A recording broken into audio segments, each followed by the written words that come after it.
Hello, friends, and welcome back to the Brockopp side. Today we got ourselves a movie review of the 1517 to Paris, directed by Clint Eastwood, and is based on the real-life story of three brave men who stopped an armed robber on a train to Paris. So, Clint Eastwood directed this movie, and he's got a pretty good directorial filmography under his belt, with great movies such as High Plains Drifter, Unforgiven, American Sniper, Sully, and now he's doing another biopic. So the idea of the three men actually playing themselves in this movie is kind of an intriguing idea because I don't think that's really been done before, because typically you just hire actors to play this part, but this time it was themselves, so I was intrigued by that idea coming into it, but these guys are not actors, and it unfortunately shows in their performances. It's like when watching this movie, I think it's pretty obvious there was a lot of improvised dialogue in this movie, and now typically when you improvise dialogue in a movie, it usually leads to the dialogue being more natural and more conversational,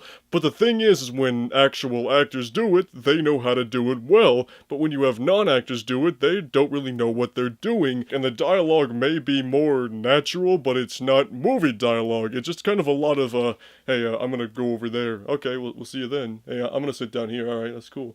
It's like they can pull off the lighthearted moments fine, but in some of the more dramatic scenes, this doesn't really work, so it was an interesting experiment, but I think it would have been better if they just had actors play these guys. So this movie was advertised as this incident that happened on the train, but the movie really just is not about that. It's more about the backstory of these characters, and they occasionally intercut their story with events from the train. So on the one hand, it's definitely important to show these guys' backstory, you know, their military background and where they came from. I just think they did too much of that. It's like, you know, we have essential stuff in there, like their military training and how they became friends and all that, but then they have this whole vacation sequence in there where they're going to Italy and other parts of Europe, where the plot just goes nowhere for a very long time, and everything just kind of slowed down until they finally got to the train sequence. And there was also no information given about the shooter himself. If you take a movie like Patriots Day, which showed the Boston Marathon bombing,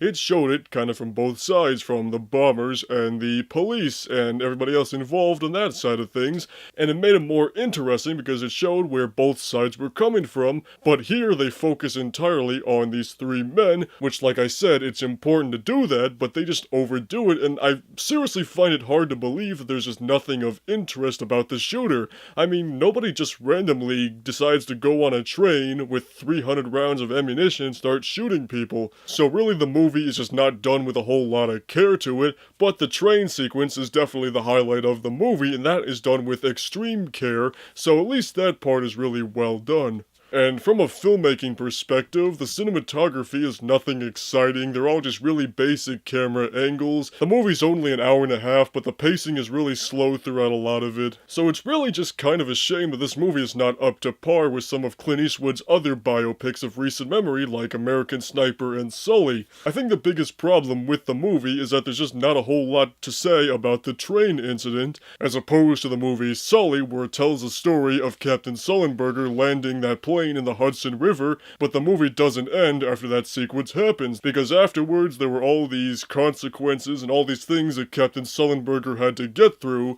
in order to get to a happy ending, which was really intriguing to see what happened afterwards. Now, I'm not trying to say that the incident should have been more traumatic or anything like that, I'm just saying there's just not a ton here to tell a compelling story. Now, while I think it is important that we keep making these narrative biopic movies to show these horrible incidents that happened and show the brave men and women that stood up and did something about it, but I think for this event it would have been better to do a documentary with interviews with the three men and different other people that were involved, and have dramatizations of what happened, so I think a documentary would have just better serviced this particular event. So all in all, the 1517 to Paris is unfortunately not up to par with some of Clint Eastwood's other biopics. It tries a few new interesting and different things with this kind of movie, but unfortunately it just falls flat. So, those are my thoughts on the 1517 to Paris. If you've seen the movie, note down below, and we'll see you on the Brockopp side.